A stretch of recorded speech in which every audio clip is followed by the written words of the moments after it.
Welcome to another episode of 300 Voices in 300 Days. I'm your host, Tyrone Darden, and this is TAN TV, the African American Network. We're here with one of our 300 Voices, Bishop David Copeland of New Creation Church.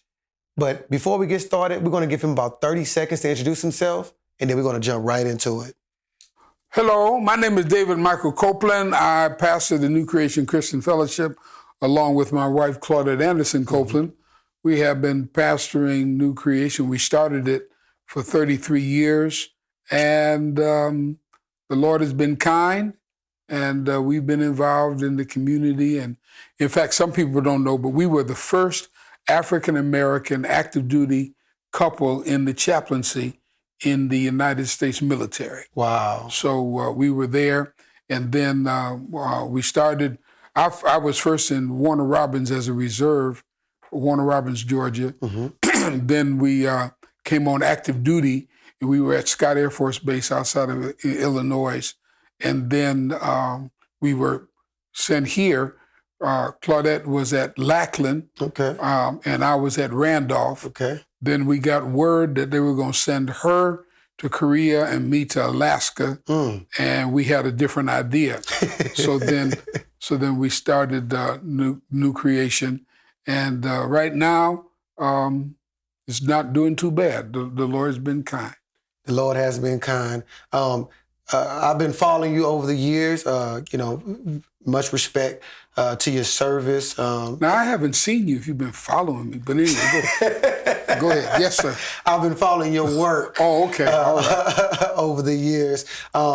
From being involved with the MLK Commission, serving on several boards, even to the point to where just recently, and when I say recent, the past couple of years, you've been involved with the Phi Alpha fraternity. Zoom, zoom, zoom. Yes, sir. So there's so many things that we can discuss, but I think those are things that we can start with. So going back, Martin Luther King. Martin Luther King was a minister. He was a pastor, yes, very deep in the faith. But he also was a civil rights activist. He was a person on the front lines. Today, how important is it for the clergy? How important is it for the African-American preacher to be in front of those social justice issues? Well, let me begin by saying, the question was raised, which lion roars the loudest? Okay. The one that's in the jungle or the one that's in the zoo? The answer is the lion that's in the jungle, because the lion in the zoo has to maintain a certain order, or he won't get fed. True. But the lion in the zoo, the lion in the jungle is the one that feeds off of the community and off the land. What has happened, I think, in the last 20 or 30 years, there are a number of ministers who have ministered personal abundance. And what has happened is many churches, there was a time when you look at Y.T. Walker, when you look at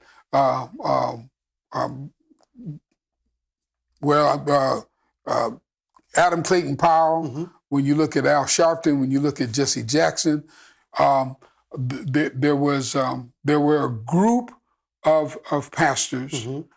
Bill Jones, who taught me at Colgate, they were social activists because they had a voice for the lost, the least, and the left out. Yeah.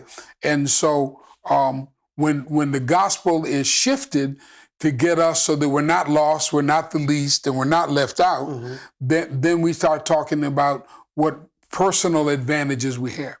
But Christ said, I did not come to be served, but to serve. Yes, sir. And so part of our challenge is when he does his inaugural address in Luke, he says that the Spirit of the Lord is upon me, for he has anointed me to preach the gospel to the poor, to those who are captive. And so we have to be careful as ministers not to lose or to forget the foundation of the church. For many of us, historically, the black church was the center of our community. Yes. It was at the church. In fact, the AME church did not necessarily start as a church. Yeah.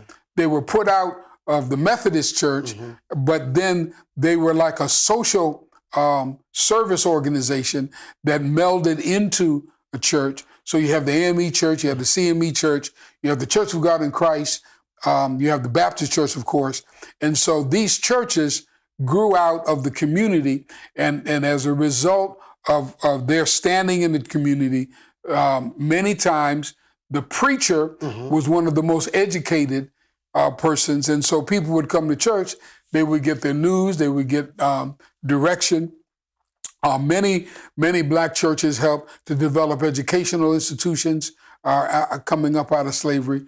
So one of the things that I think becomes challenging is that the black church has a rich heritage in terms of speaking up for the community, yes. Speaking to the island of Patmos, speaking to the mainland. Yes. And so we have a responsibility to grow people, to do intergenerational kinds of things that will help our community be a better place. And so it's not just about finance. It's not just about being able to get in a bigger situation.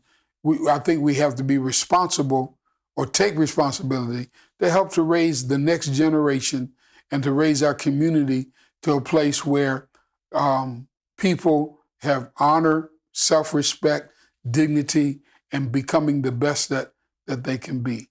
That was more than 30 seconds. So what's the next question? The next question. Yes, no time limit on a great response. Our viewers tune in to get fed, and I believe that was a good course of this meal right here. We're going to move on, though, to service. So we talked about service, but again, not following you as in regards to stalking you, but just taking notice of how you've moved in the community. I mentioned earlier about it being involved in the MLK Commission, right.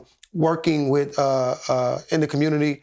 Like I said before, we talked about before we started the interview, running different campaigns and whatnot. I know you were on several boards, but in your capacity of your faith, in going out in the community, kind of share kind of the things you've done, but why? Because you could stay and build with the people that are coming into new creation, and those people definitely need your support. But you've gone out into the community at a broader capacity. So if you could speak towards that. I understand that serving people means more than just speaking to people. Our church is involved with the SAM shelter. For years, we have worked under the bridge in terms of feeding folks. In the 30-some years of our church, we've given out over $1 million in scholarships. We encourage our young people to get an education as well as to do well in the community. And we are looking now at our next 5-year plan, because we want our church to be relevant and meaningful to the generation that's coming up, so that we know that wealth, for example, if it's going to be wealth at all, it has to be intergenerational. So the scripture says that a good person leaves an inheritance to their children's children. That inheritance has to be more than just money. Yes. It has to have to be with strategies and core values and a certain understanding about what it will take to build up for future generations. And so after we learn, then we earn, then it becomes important to turn. You grow up to learn from the past. You earn a living, but you ought to have enough in that earning that you're able to turn over, not just goods but service and the spirit. One of the things that some of the main names that we have today, there was a time when men like Ford, Carnegie, Lilly, they built the kind of wealth, but with an emphasis on building foundations that would benefit the community. So you have the Carnegie Foundation, you have the Liddy Foundation, you have the Ford Foundation. So part of the challenge is I'm looking what kind of foundation, and I don't just mean ground foundation, but what kind of financial inheritance will New Creation and the people of New Creation leave in the community. In addition to 2 or 3 sites that we're developing, we're also concerned about building up the kind of people who understand that service and stewardship and giving back becomes true wealth. I'm just thinking not too long ago, we had those hurricane disasters. Yes. And in California, they had that fire disaster. Well, when everything is taken from you, what is it that you want to have that's going to remain? When all the pictures are burnt, with all the houses, all the memento, all the statues, all of the awards have been burned up, what is it that you then need to carry you into the next dimension or the next phase of your life? Or what are you going to leave your children? And so it has to do with those principles, has to do with those core values. It has to do with the spirit of service. One of the things that I'm thinking about the Kennedy family, when you think about their politics, you also think about intergenerational service. Well, we have some blacks in the community. One of the things that has been great about fraternities like Alpha, sororities like AKA, and of course there are 9 of them, but each of those fraternities, sororities have embedded in them service to the community. And so I hope that we can set the kind of example, set the kind of tone that would encourage the next generation, not just to think about their own personal wealth, but what they can give in return to help other people in the community, in their families, to be better off than they were.